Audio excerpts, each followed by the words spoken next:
types to make the world go around, make this industry go around. So that's what I'm saying. There's no right or wrong. I mean, I guess it's like a street principle. Don't get caught. So the basic principle is like, you know, just don't do something that's going to get you tossed out of the game. Yeah. But other than that, you know, you kind of need everybody. Yeah. And so, but I'll go into these mogul types that I kind of researched and came up with. So there's three, in my experience, and I know you took, sorry, they'll tell you it's a bunch of different personalities, but there's three main types of moguls and bosses I kind of want to talk about.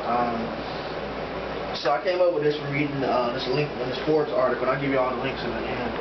The first boss that I kind of want to talk about, personality type, is somebody we all familiar with, the celebrity boss. So this is a person that is pretty much like a walking embodiment of the company brand. So, you know, y'all know who these people are, the Diddy's, folks like that. People that, as much as we might hate on them, they can come in this room and MTV follows them in here and they be like, yo, all these folks right here, they winners. And you have 20,000 followers on Twitter tomorrow because they can put you on. They're like King Midas. Right.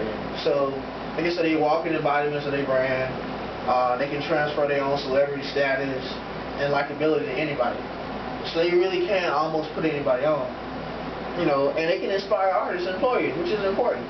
Because, you know, like, at the end of the day, this material that we're working with, this field we're working in, it's kind of tangible, you know, it's not intangible, so it's something that is subjective. Like, what I think is a hit, what you think is a hit, what you think is a hit is different.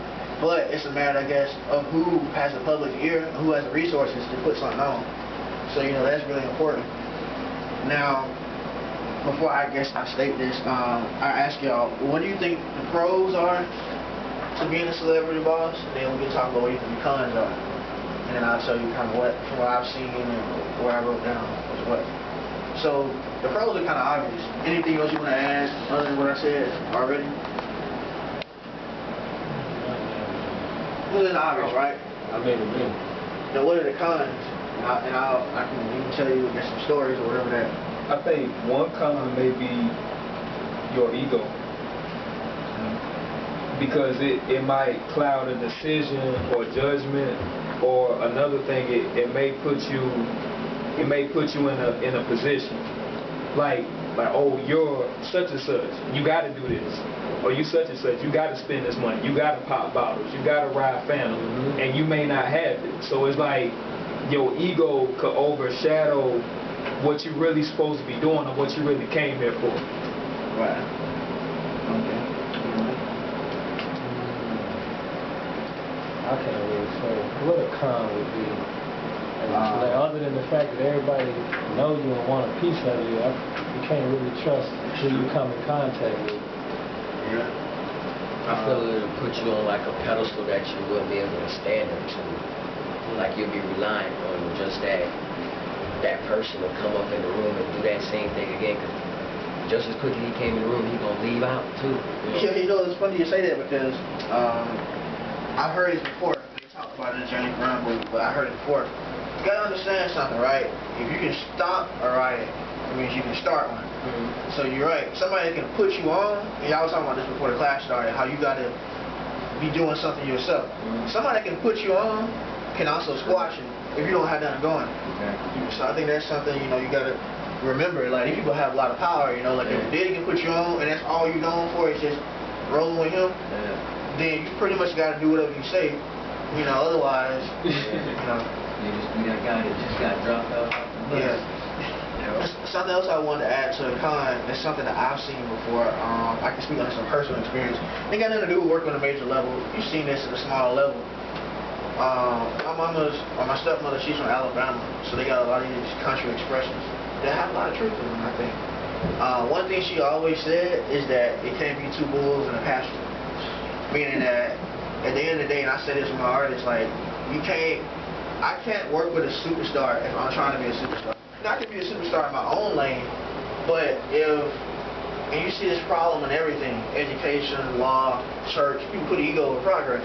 So I can't work with you and let you be the queen of, like, if you're Nicki Minaj, say for instance, or any, you know, female artist, superstar, I can't work with you and let you have your shine if I want my shine too. Because inevitably it's going to be some kind of conflict.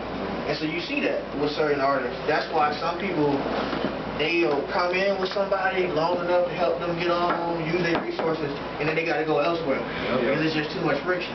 You see that at a smaller level.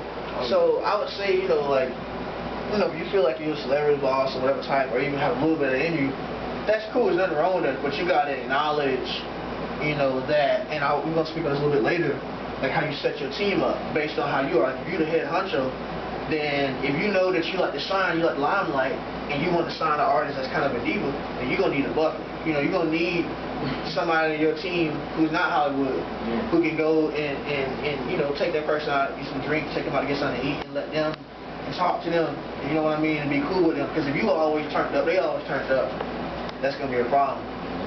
I got a question. Just speaking hypothetically, you know what I'm saying?